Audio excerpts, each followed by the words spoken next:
Hello, and it's time to turn those pixels into pennies for this week's Photography Out Loud. I'm Paul Davis, and with me is Joel Longbone. I forgot literally that I had to do, and I'm loving the comedy value it provides. I know. You can literally say, right, 10 seconds to go, then I've remembered that I've got to do an intro, and that's what happens. And that's the result. Yeah, it's pretty good to be fair. Yeah, so... And pixels to pennies. Pixels to pennies. I should have gone pounds. Should have done. Should have gone Tens pounds. of thousands of pounds. Yeah.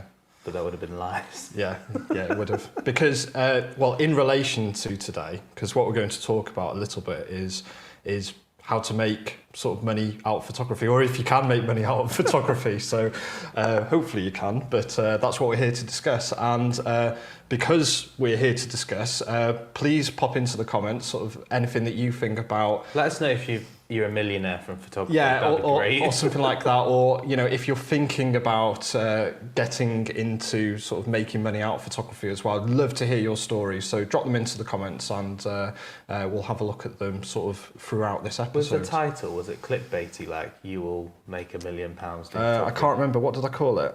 How to make money out of photography. Okay. So Should have put maybe. Yeah, maybe. How to maybe make money out of photography. That would have been a lot better. You should start writing the intros anyway. Yeah, nobody would have watched it then. Yeah, that's very true. Only maybe. I want to guarantee cast iron. Not interested. So yeah, that's what we're going to be talking about today. But before we get into that, Joel, how's your week been? Yeah, good. We've had an interesting week. Yeah?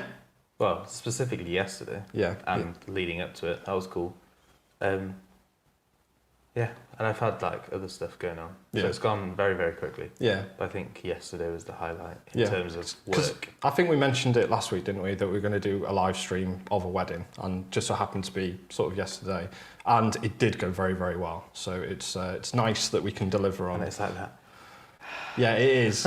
Yeah, because it was that whole thing that's like... Relying on 4G networks. Yeah, we knew exactly what we were doing, but it's just a case of relying on people's networks and, you know, when it went so smoothly. Yeah, and also making sure people don't swear when they've got microphones on. Yeah, you are live, so, you know, just to make you aware. One bloke, when we took it off him, said, "I've never held in so many expletives in such a long time." I was like, oh, that's good. Yeah. Glad the live stream is still PG. Yeah. So that was the big event of sort of this week for us. Yeah, and it went amazingly. So, but there has been more going on this week as well. Has there? So yeah, this is the segue into the news. Yeah, it's because, you know, you said you wanted me to do the news. Yeah. Because have you not looked? I have a little bit of a look. Yeah. So it's just some new Nikon thing, isn't there? Yeah, well, yeah. So we'll segue this way. So there's more things been happening in the news than just the Nikon. Yeah, just the Nikon. So yeah, I mean, the main story that we've had sort of this week of stock actually coming out is the new Nikon ZFC. Okay, so do you remember the DF? Hold on, we should be laughing at that name, or should we? Okay, in theory. Yeah, the DF should have been a great camera. Yeah, I remember when I heard about it, I was just like, with excitement. I did, and I said, right, that's the camera for me. You know, it was having the Nikon D4 sensor in it, but when it sort of came and we had a look at it, there was just something. Quite there, was it? Wasn't quite there. Like, in the nicest way possible, given Nikon have a great history of making amazing cameras and lenses. Yeah. The DF was not their finest moment. No, it certainly wasn't. It could have been so good. Yeah. Because they have such great heritage with like the old school 35mm cameras. But they went and made a bit of a mistake, making virtually all of it in shiny chrome plastic. Yeah. So I'm hoping this time round, mate, like if I tap it and it sounds plasticky, that's it. Well, it's going to be a very all faith in. It's going to be a very similar construction to the Z50. So it's going to have that sort of feel to it. As long as the accents don't feel too fake. I know what you mean. That's the biggest thing. Because at least with a Fuji or Olympus, they're solidly made, like the finish feels good, and they haven't tried to make something that's plastic look like it's made of metal. Yeah. Whereas the DF, unfortunately, I just remember the shutter release and like some of the dials just didn't feel right. Didn't Especially when you've touched like a proper Nikon F. Yeah. Like, or FM, like just feels right, doesn't it? I know what you mean. So, I mean, they have based it around the FM2, so very similar to what they did with Nikon DF, but, you know, they're having another go. But I think, obviously, the major thing, obviously, is mirrorless, where the old one wasn't, so that's where the odd shape came in. That's kind of a bit on the edge, isn't it? Because, yeah, like, although Fuji and Olympus did the same thing. Yeah. But they've put in they've never, ever done a DSLR version. It was always just straight to... It was, and they've put in the APS size C chip, so rather than the full frame Z series. So it will be, essentially it is just a Z50, just in a different body, but with some of the features coming down in from the Z6 and Z7 Mark II. So things like the autofocus. Yeah, exactly. Sorry? It's not a bad place to come from. No, it's not. No, it's not. Great cameras. So. Yeah. So all the technology that's come down from those big models coming down into the APS size C chip, but looking like a Nikon FM2. And I believe there's like an additional hand grip that you can get for it as well. So I think it's going to be quite slim. Is it got a shutter release? Screw in. I haven't. The Fuji. To be honest, I haven't had a proper look at the top of it. So that is something. So this is a brief news update. Yeah, brief news update. This is not like a panorama. Well, I wasn't directly looking at the shutter bone when I was looking at the images. So first thing I want to know is if I can have a soft release on it. So it's a 21 megapixel body that we're seeing. It's got the very angled screen on it, and it's got all the 4K features on it as well. So it's going to be very much for the sort of person that likes the photography and the videography side of things. So it's going to be that all-round sort of travel camera. And also what they've released at the same time is that there is a new 16 to 50 3.5 to 5.6 VR lens that's coming out. That's lovely, small, neat. So one of the fold-away compact ones that they do. So that's going to be lovely to see. Yeah, exactly. So that will equate to the whatever that is in maths. Times 1.6. Yeah. Whatever that is. 1.5? 1.5. So like 28. Oh no. Don't make me do maths live. Like 28, 70, 28, 80. Yeah. It's that sort of... Really, that long? That sort of... Did you say it was a 1635? No, 1650. Oh, okay. Yeah, 1650. I was thinking about the new Canon F4. Yeah. Sorry, we'll get to. Sorry. Calm down. Could have segued then if you wanted to. Well, I still wanted to mention the 28mm 2.8 fixed lens that they got out. So originally, it's lovely and small. And that was one of the original lenses. Exactly, yeah. So it's sort of modelled around that. So Nikon had an F-mount 28, sort of all black with a little chrome on it. So it's modelled from that as well. It looks absolutely, aren't you? Yeah, I love that 28mm. It's absolutely lovely. And then no they've matter also the fact that you use Sony, you'll always be like. Nikon's always going to have a little soft spot. Yeah, I'll just fan away. And they've also released the 18 to 140. 3.5 to 6.3 VR, which we've already seen in the Nikon F system, but it's lovely to see in the Z system as well. So yeah, so they're really starting to build up the F range, and those will be on our website imminently, available for pre-order as well. Good times. News from Canon. Do you want to do this bit? 1635 f4 RF mount. So it's not 1635, it's a 1435, because they've got the 2.8 version out already. So this is like the 70 to 200 f4 or 2.8. 100%, and it's what we love from Canon, because they have like 2.8 of everything, and they have like f4 of everything as well. So if you want heavy and bright, 2.8. 100%. If you want lighter and still pretty bright, F4. Yeah, well, it's slightly more affordable for the F4 series, because once again, when we've done testing and stuff like that, there's not a lot of quality difference between F4 and F2.8. My 70 to 200 F4 IS Mark II on my Sony was surprisingly sharp the first time I used it. I was looking back through my pictures and I thought, what lens was I shooting on? Because I was really surprised at how bright and sharp it was. But it just shows you that kind of know how to make lenses. Yeah. No. And their L glass they certainly do. The bomb. And I just like having the option as well. So you can either go, right, 2.8, because I need the speed. I'd much rather carry an F4. than a Yeah, 2.8. personally I would as well, but obviously if you're wanting to create that depth of field effect, The from, Sensor 200 2.8 is great for like portraits and stuff. Isn't yeah, it? and it's just an all, it really is an all-round one. So if you can afford it and you don't mind going the extra weight, 2.8 stuff's You go always to see the absolutely worth it. chiropractor regularly. Yeah, that's the thing.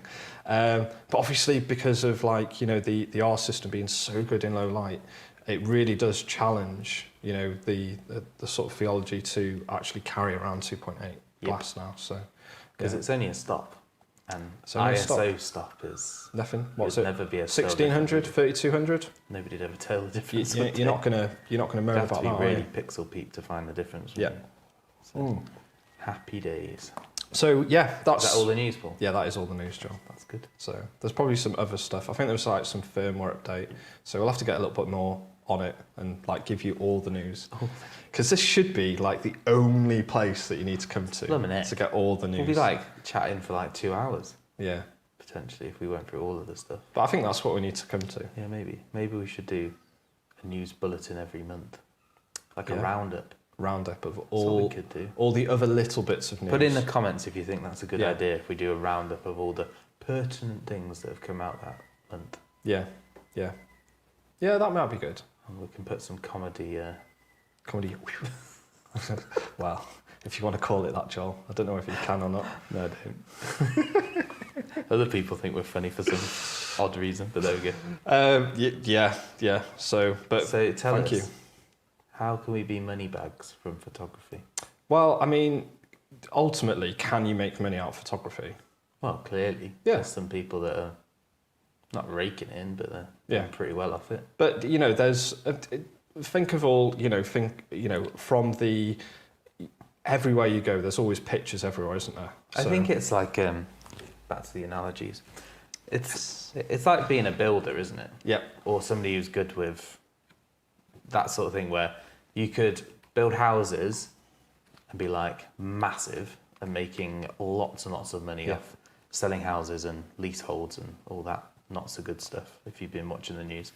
Or you could be a bloke who just enjoys, odd bits of DIY, and you just do it for other people to help them out, and you get paid 10 or 15 quid here or there just to put a shelf up or an IKEA flat pack. There's money to be made. Yeah. Where do you place yourself? Your skills will inform that to a degree. Your marketing, how much money you've already got behind you, or your ability to sell and build up, or also draw other people in to invest in you. That's a bit more difficult. And then also the people that you can get in with. If you got a photography job with Nike, Yeah. you'd be singing all the way to the bank. It is very true. So there's definitely money out there to actually be made from photography, but it really does start to sort of come down to the type of photography sort of that you're offering, and a lot of it is sort of, especially if you're in the professional game. So what you're talking about, you've mentioned a lot of commercial work there, haven't you? And realistically, what that sort of comes down to is a service that you're providing. Yeah. So it's not you are the photographer, but it's not essentially it is your work in a nutshell, but you have to work with potentially a team. You mentioned something like Nike. They're not going to let you just come in and just go. You'll be part of it, like Wonder. Yeah, exactly. A few weeks ago, working with makeup artists and models and directors of photography or whoever else. Yeah. And I think also it's bigger than I had realised when we started speaking about it, because you can go down a bunch of rabbit holes, can't you? Because for instance, wedding photography is probably one of the easier, I say that very loosely, in terms of it's hard work, but there's always people who want their pictures taken for their wedding. Yeah. Not a lot of people will trust it to their nephew or, some bloke who's got a 100%. camera. Yeah. And then there's, commercial work. There's always commercial work, but you have to get the price right, your service right. Even things like your speed, which comes under service, and the ability to get your work to them very quickly and also accurately, and all these different things.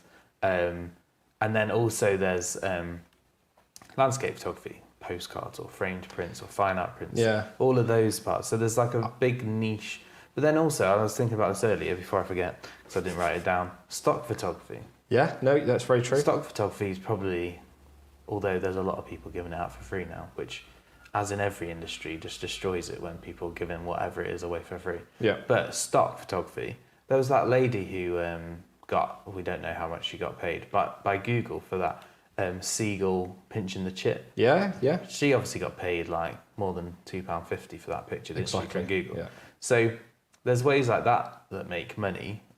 So if you can get that right and you can produce stock photography that's high quality, and you've essentially created a service that people can just go, oh, I need an image for my flyer, I'll take that one and it'll cost me 20, 30 quid or 50, 100 quid, whatever it is, then that's a service that you can provide and you can keep making money, almost like renting a house. Yeah.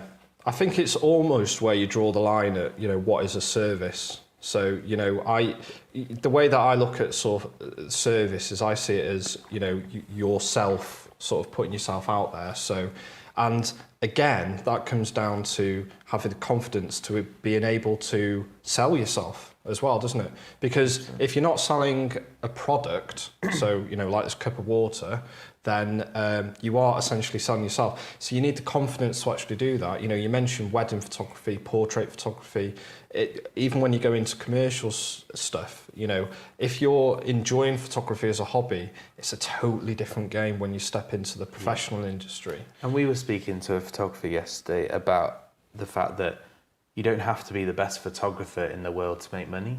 Yeah. Almost that can hold you back. Yeah. Because you spend so much time on your craft that it actually affects your service that you're providing rather than improves it.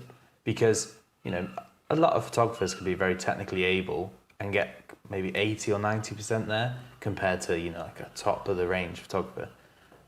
But they might be much better at sales and marketing. Yeah. And they can just sell that service of producing high quality images day in, day out, providing them really quickly in all the sizes you need, blah, blah, blah, blah. And then other photographers are like, I'm technically the best at photography in my field, but they're just rubbish at marketing. They just haven't understood. And it's not necessarily a bad thing, but it is if you want to make money, is that like that artist, there's a reason that they call them starving artists. It's not because they're not good at being an artist, they're just not very good at marketing and sales and getting themselves out there. Social media is obviously in some ways makes it easier, but it also makes it harder because everybody, you only have to go through like Instagram and type in, I don't know, hashtag landscape or whatever. And there's just loads and loads and loads of like really great shots. And you can't compete with that unless you've figured out how to stand out in that market. Exactly. And I mean, we're not talking about anything new here. Because this has been out, for since really digital started to show its head. It's enabled people to enjoy the hobby a lot more because you're able to get that sort of image quality at such a you can get it up there very quickly. And as an amateur. I hate that word. Yeah, like people can use their phone and take a picture, and on Instagram it looks the bomb, doesn't it? 100%. Yeah. And they've kind of almost grasped it faster than somebody who's got a really expensive camera and is like fine tuning everything. It's not what Instagram's looking for, is it? No. I do wonder if we were to get all of the pictures, for example, on one day on Instagram, print them all out at like 20 by 30 or even bigger and go. And then see which ones would actually hold up. But not actually print them off Instagram. We'd have to get in contact with everyone. We should try that one time though, just see like what the difference would be.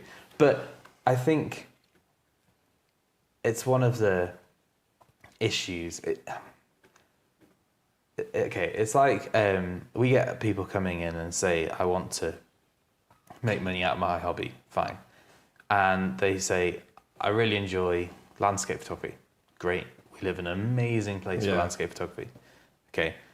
So they've got great shots. They can edit really, really well. Yeah. They can even get it printed, either do it themselves, come to somebody like us. So they've got pretty much all the way there.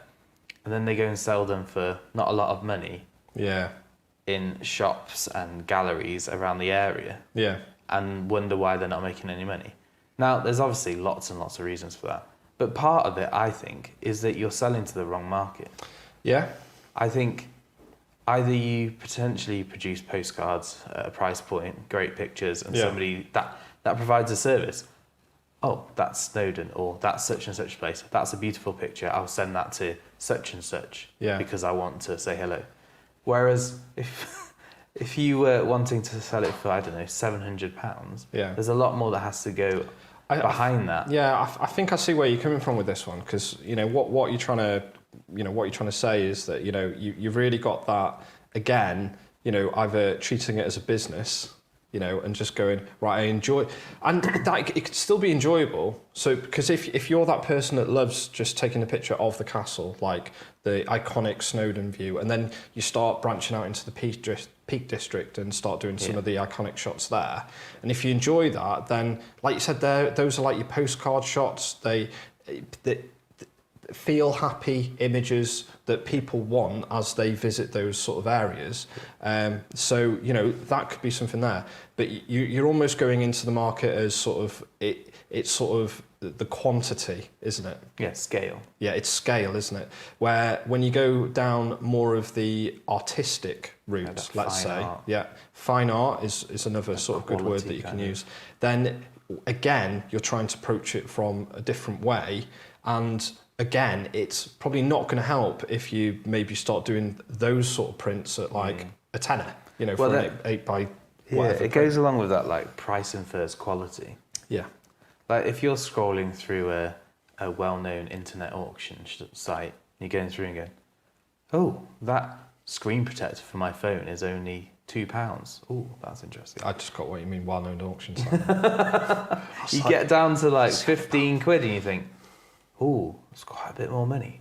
Oh, but there must be better quality. Yeah. Why? Yeah. Maybe the photograph's better. Yeah, could so that proves that point. Yeah. Maybe there's writing that says it's 99.9% invisible. Perhaps it's like hardened glass. You could drop a car on it and it won't break. Yeah. Or it could be the fact that it's exactly the same as the £2 one, but they've just gone, do you know what? We'll say it's 15. Fantastic quality, blah, blah, blah, high quality, blah, blah, blah. We'll charge, like 13 quid extra. But that shows you marketing. It does. Photography and understanding your market or your niche and what it is that person who's going to spend 15 quid versus the person who's going to spend £2. Yeah. And you have to think about it the same with your photography. If you wanted to sell a picture of Snowdon to somebody who lives next to Snowdon and they have an iPhone or an Android phone or a half decent camera, do you think you're going to sell to them? Yeah. Not unless it was a super rare whatever that happened. However, if you wanted to go and sell that to somebody in America or Peru or, I don't know, anywhere. Singapore, that is something that person who buys it from you will not be able to achieve. And I think that's the difference, isn't it? There's a reason why wedding photographers are in demand, because they can achieve something that other people can't. The amount of people we've had to come in and say, oh, I got asked by my friend to do their wedding. Oh, cool. But I do landscapes, so I need a different lens or I need a flash. Blah, blah, blah. Okay, great. They come back and go, yep, never doing a wedding ever again. Because they understand that doing a landscape photography doesn't make you a wedding photographer. No. And vice versa. There's lots of wedding photographers who have like, well, I'm sure I could get a nice landscape. And they go out, it's a cloudy day. Go back the second day, it's raining. Third day, it's hailing. Do you know what I mean? They don't... The two, whilst they are both photographers, don't understand the other person's point of view. And I think that's part of that process as well, is understanding what it is you're good at, what you want to achieve, and can you achieve those and make money? Yeah. And also, I think one of the biggest questions is, do you need to make money from your hobby? Because it could ruin. Yeah, you know what? I'm glad you've mentioned that, because it's something that I really wanted to sort of pick up on, is that, if you're enjoying photography and you're thinking that, oh, I'm enjoying this so much, maybe... And you've spent £3,000 on the camera. Yeah. So, I've got the camera already because I've already bought it. So if I got into it, people have been saying that, I'm really good and I want to get into it. at the moment you're enjoying, a hobby is there for enjoyment, Yeah. you know.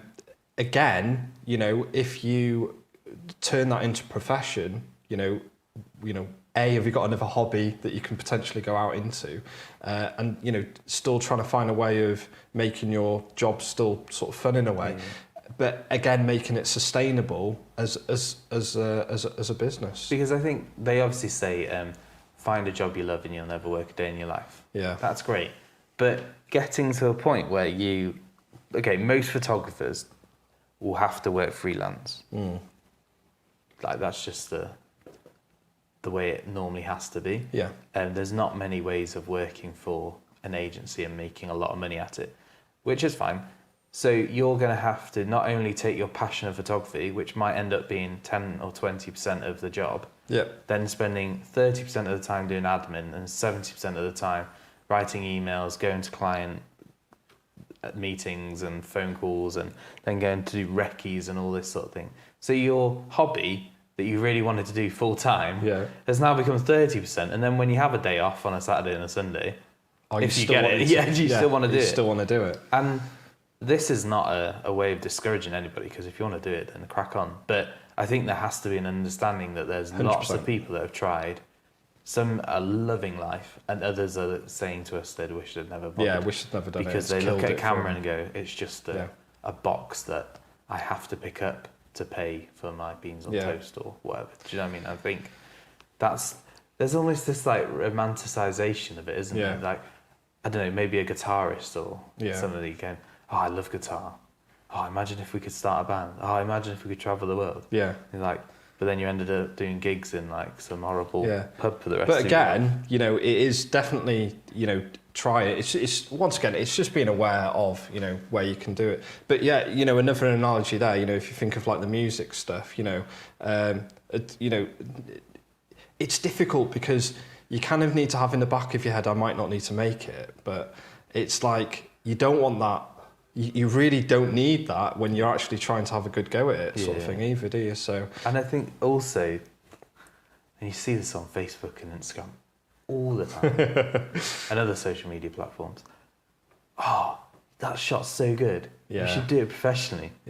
Oh, you should sell that. And like, and not to be brutal, but there's lots of photographers who are incredibly good at their chosen area of photography. Literally blows my mind, some of the stuff that we get to see in the shop. And then you see people going, oh, you should become a professional photographer based on something off an iPhone or Android, and you think, you can't base your life choices of being a photographer on like your mates on Facebook, unfortunately. As much as they mean well, like it's like going to your mum and going, do you like my drawing, mum? Oh, it's beautiful. In the back of her head she's going, that's utter nonsense. I don't even know what it is. Do you know what I mean? Like your mum, your dad, and like your family and friends are going to go, yeah, you should do it. And like everybody else is going, I wouldn't pay for that. And I think there has to be some brutal honesty in terms of... And I think, you know, if you can find that within somebody, within your sort of your friend set, or you probably harder in your family, but definitely in your friend set, that can almost be that sort of person that just goes, you know, well, let's look at this, you know, can it actually be done? You know, they're probably the better people to sort of have around you anyway, aren't they? Yeah, and I think there's always that thing with what something's worth. You know, is a photographer, you know, is a photograph worth £1 or £1 million? There was that image of like that red landscape, wasn't there?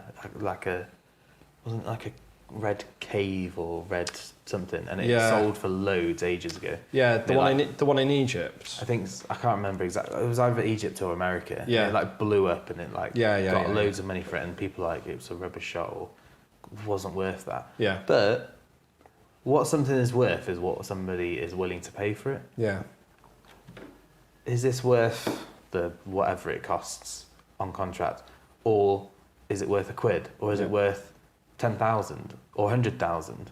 Only you paying the bill can choose whether it's worth that.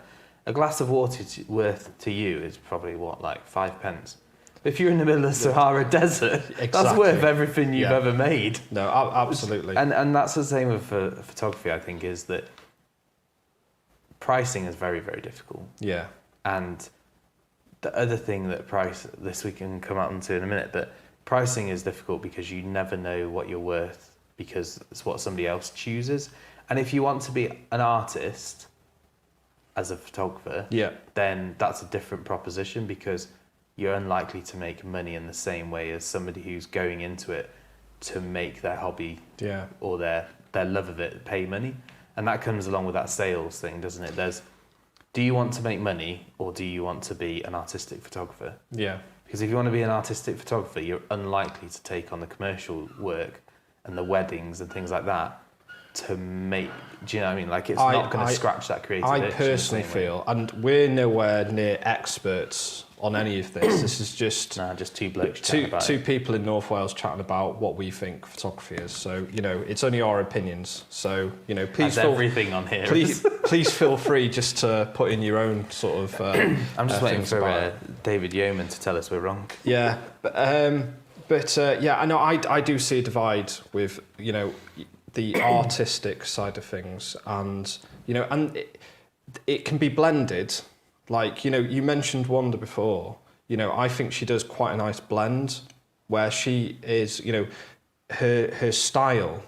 You know, she's worked on it very, very hard, and then she's got sort of clients come into her going, we would like this style incorporated into what we do, and it's very clear. You know, her work has a style, and it, you know, it does have that sort of arty look into it. So I think ultimately, you know, but that's right up there, isn't it? You know, and definitely it's, you know, it's the art form or the, you know, the commercial side that you're traveling, and then maybe somewhere up here that you're actually going to be able to blend them two together. And that comes with time. It does. And also an understanding. And if you believe your artistry should be pure, then it probably isn't going to have money attached to it. Yeah. Unless you find a very willing and wealthy, what's the word? Not donor. Benefactor, I guess. Yeah. And I think then also with that and commercial work and their pricing structure is, what is photography worth in general? Yeah. Like, we see... Well, lots. We see photographers who come in and do wedding photography for like, you know, a few £100. And then you get some that come in and they're charging like £3 or £4 grand. Yeah. So there's a massive disparity between that and that. Now, the one problem... That's an episode in itself, I think, to be honest. Not the one problem, but be careful what you do to the industry. Yeah, 100%. By being too cheap, because either you're too cheap because you're not very good, or you're worried. Yeah. Fine. But ultimately, it's not sustainable. No, exactly. But if you don't believe your stuff's good enough and you're charging a little amount of money, then you have to be very open about it. Yeah. Because you don't want to go and do a wedding, for instance, you know, the most important day of some people's lives. Turn up, you say, oh yeah, I'm going to do all of these and look at my fantastic pictures. And then you turn up and you can't deal with it raining or being cloudy, or, you know, like, there's lots of mistakes that can be made at a wedding. So they've just paid you £200 or £300 for a day, and you've just like destroyed their day in terms of photography. Yeah. So you've got to understand how to pitch how good you are. Yeah. Some people just want a record, so £200 or £300, fine. But again, there's nothing wrong with that. Going, and it's sort of being that upfront and honest thing, isn't it? It's just like, as long as that's sales and marketing, doesn't it? You know, if someone comes around to you, like, why are you so cheap at wedding photography? It's just like, well, to be honest, you know, I haven't done it a lot. I haven't had experience in this and that. And again, it's saying if you're wanting somebody that's got the experience behind them, knows what to do in all of these various situations, maybe I'm not the right person for you. But if you're looking for something for £200-300, then maybe I am. So. Yeah. And also, pricing too highly and still not being skillful can have just as much of a detrimental effect, because then it makes people worry about the integrity of photographers. Yeah, 100%. Imagine if you're a doctor you're not very good at it. You charge somebody a lot of money for it. Well, thankfully doctors are regulated and you have to go away and... Yeah, but there's still like plenty of times when like plastic surgery's gone wrong. Okay. They've gone to different countries because it's cheaper and there's a reason. Okay, yeah. Do you know what I mean? I can then get what it makes people worry and it tars everybody with the same brush. Yeah. And I think that's the same with photographers or a photographer's not upfront about what you get to keep. Yeah. They'll do your pictures for free, but then they're going to charge you £100 per raw image. Yeah. Do you know what I mean? And like they've got so many. Or I just think there has to be an understanding of what the industry thinks is acceptable. Yeah. And those that are buying into the industry and making sure that you're not destroying the industry in terms of price and you're not destroying the industry in terms of image and reputation, because it only takes for instance, a local business wants product photography for their website. Yeah.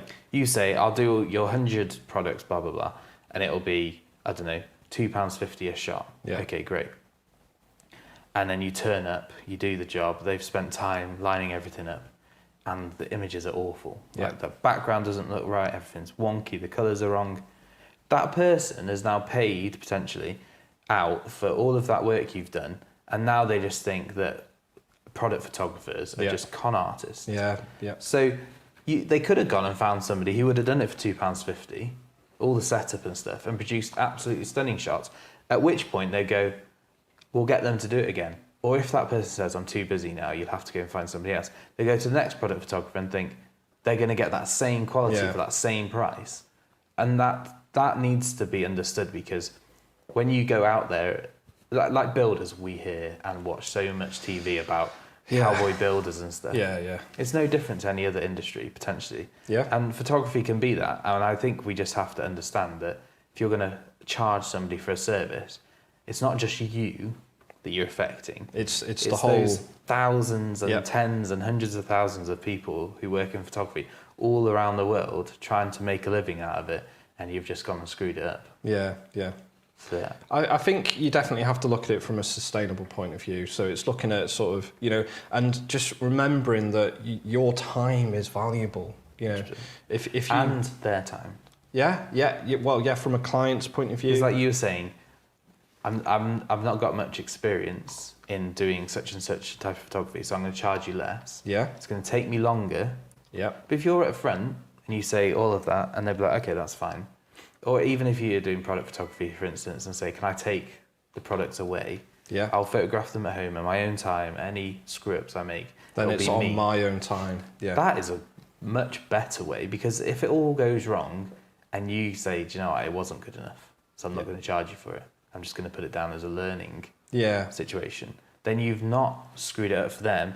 And they might even say, well, next time, once you've nailed it, come into us, because we really enjoyed speaking to you, we liked your honesty, and you've put yourself in a better position, because you're going to be able to practice a bit more at home and then go in and get potentially more money out of them, because you'll have a long-term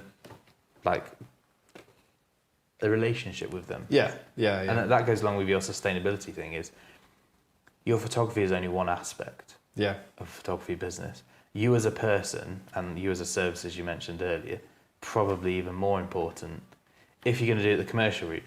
If you're going to do it like the fine art thing, probably is your personality and sales, but in a different way. But if you're just producing postcards or images that you're only going to sell for a small amount of money, which is fine, and you know that that's your market, then people probably don't care who took the picture. Yeah. I think going down the fine art route, or the artistic sort of side of things, is a really good way of sort of transferring a hobby potentially into a business, because there are ways of starting to make a little bit of money on the side. But once again, you're still doing what you love. So, you're not compromising. And I think if you're going down this route, that is the best way to do, is that, people start asking you to do this or that. It's just like, no, I really just want to do what I want. And you kind of have to turn work away a little bit at that point. But, at this point, you might still be doing something else that's, bringing home the bread and butter, as it were.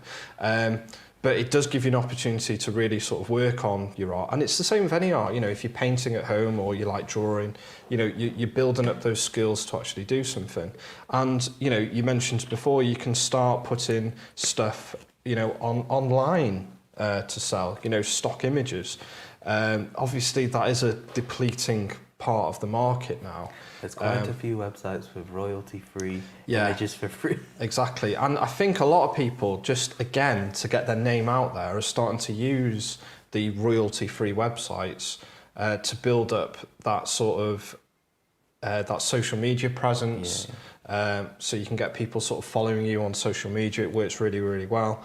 But interestingly, there is, you know, a new way of potentially sort of making money online, probably the more modern, you know, way of doing things, you know, through digital money. Oh, NFTs. NFTs.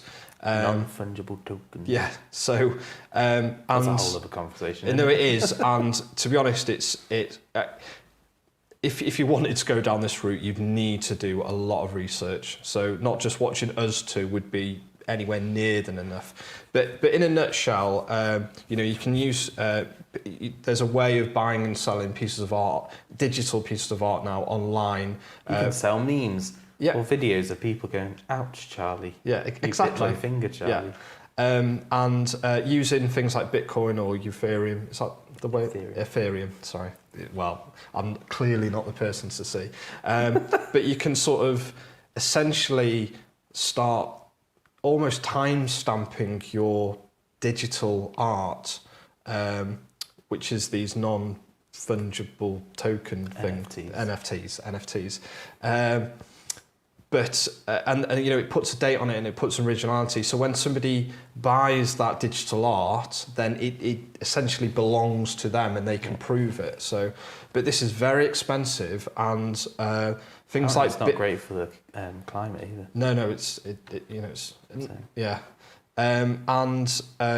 it's very volatile as well, because you are using digital money. That's not the right word, is it? What is it? Cryptocurrency, thank you, Joel. So you're using cryptocurrency, which is up and down sort of all the time. So, and you've also got to do something called minting your work, which is typically what you would do with an original piece of art if you were taking it to an art gallery. You know, you'd give it a history. Somebody would say, you know, I authenticate this work. Yeah. It's just done digitally. And all this costs money. It costs money to mint your pictures. Or your digital pieces of art. It'll cost you money to load up onto websites, and you're also going to have to pay a certain percentage.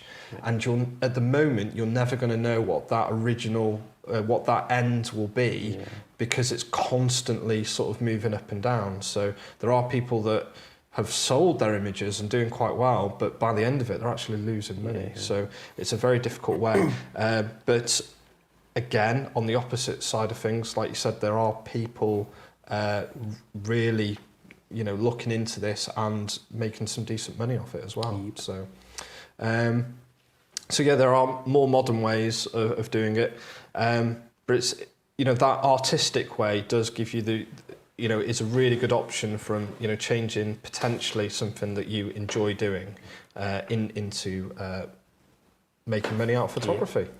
Which brings us all the way back round. Did we help? I don't know. No, I don't think we did. I mean, it's a big topic. It really is. And I think there has to be an understanding of what you want to achieve. Like we've said, in terms of, is it just about making your hobby pay, or is it about making it possible for you to buy more gear and be able to pay for your fuel or holiday hotel? Which is fine as well. Yeah. And it's one of those things where people enjoy it so much that they think, imagine if I could do this all the time. It's like, would you want to go on holiday all the time? Yeah, would you enjoy it all the time? Yeah, you know? And all of the things that go along with it. Yeah. Because every time you make money, the government wants money off you as well. Yeah, that's so something that you've definitely got to remember. All the admin side, and if you're quite a creative person, then it's quite possible you don't really want to do the admin side of things. Unless you've got another half or a mate or somebody that'll do it for you, it'll get quite tedious having to, keep track of everything. And then it's like, am I making enough? Am I enjoying it enough to be faffing with all of this nonsense? Yeah. So, I don't know, it's one of those things. Also, we didn't mention about making money in photography. If you're very good at teaching, workshops are Yeah, that's that. You know what? tutoring. That's a massive way into it, isn't it? Another way of making money is editing. Yeah. If you're very good at Lightroom and so many Photoshop, ways. There's ways of making money that way as well. So just think about it, and then look at all the possibles.